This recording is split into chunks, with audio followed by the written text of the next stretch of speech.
অহা 28 তাৰিখে কিছু ব্যক্তি আমাৰ দলত যোগদান কৰিব। কোন কোন যোগদান কৰিব তালিকাখন মোৰ হাতত নাই, কিন্তু 28 তাৰিখেও যোগদান কৰিব আৰু ফেব্ৰুৱাৰী মাহতো যথেষ্ট ব্যক্তিয়ে যোগদান কৰিব। কিন্তু আমি ৰাজনৈতিক ব্যক্তিত্ব অৰাজনৈতিক ব্যক্তিৰ ওপৰত বেছি গুৰুত্ব দিছোঁ। গৌৰৱ গগৈ এটা কথা কৈছে, আপোনাক চিকিৎসা কৰিবলৈ কৈছে। হ'ব, মোৰ চিকিৎসা হৈ যাব, চিন্তা কৰিব নালাগে। আমাৰ চিকিৎসা মানে ইলেকশ্যন, ঠিক আছে। গতিকে যোনে বক্সত বেছি ভোট পাব তাৰমানে সিয়ে সুস্থ হৈ আছে, বুজি পালে। ৰাহুল গান্ধী ডুপ্লিকেটখনক মইতো এনে কথা নকওঁ। গতিকে ডুপ্লিকেটৰ নাম কেনেকৈ কি হৈছিল গোটেইখিনি উইথ ডিটেইল আপোনালোকক মই দি দিম। এইকেইটা দিন 2টা দিন ৰখি লওক। মই অলপমান অহা কালি ডিব্ৰুগড় আছোঁ, পৰহি আৰু এটা বাহিৰত আছোঁ, ঘূৰি ফুৰি গুৱাহাটীত গৈ ধুনীয়াকৈ ডুপ্লিকেটৰ নামে ধামে মই দি দিম। অহা 28 তাৰিখে কিছু ব্যক্তি আমাৰ দলত যোগদান কৰিব। কোন কোন যোগদান কৰিব তালিকাখন মোৰ হাতত নাই, কিন্তু 28 তাৰিখেও যোগদান কৰিব আৰু ফেব্ৰুৱাৰী মাহতো যথেষ্ট ব্যক্তিয়ে যোগদান কৰিব। কিন্তু আমি ৰাজনৈতিক ব্যক্তিত্ব অৰাজনৈতিক ব্যক্তিৰ ওপৰত বেছি গুৰুত্ব দিছোঁ। গৌৰৱ গগৈ এটা কথা কৈছে, আপোনাক চিকিৎসা কৰিবলৈ কৈছে। হ'ব, মোৰ চিকিৎসা হৈ যাব, চিন্তা কৰিব নালাগে। আমাৰ চিকিৎসা মানে ইলেকশ্যন, ঠিক আছে। গতিকে যোনে বক্সত বেছি ভোট পাব তাৰমানে সিয়ে সুস্থ হৈ আছে, বুজি পালে।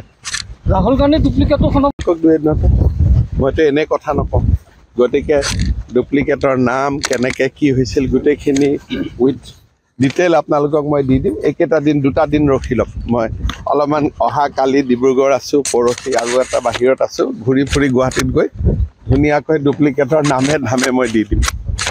অহা 28 তাৰিখে কিছু ব্যক্তি আমাৰ দলত যোগদান কৰিব।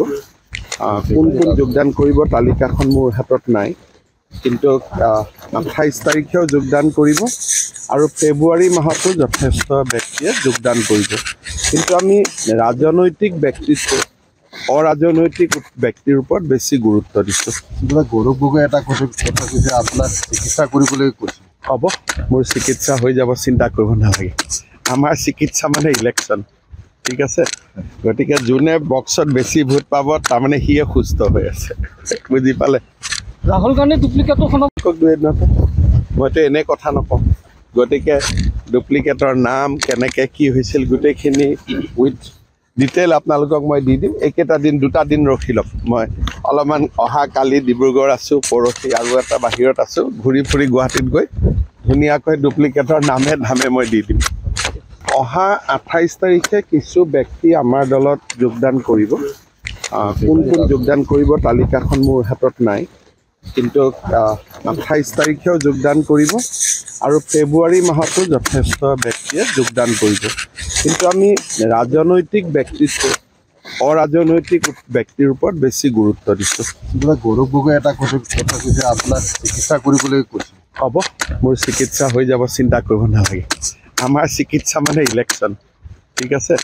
গতিকে যোনে বক্সত বেছি ভোট পাব তাৰমানে সিয়ে সুস্থ হৈ আছে, বুজি পালে। ৰাহুল গান্ধী ডুপ্লিকেটখনক মইতো এনে কথা নকওঁ।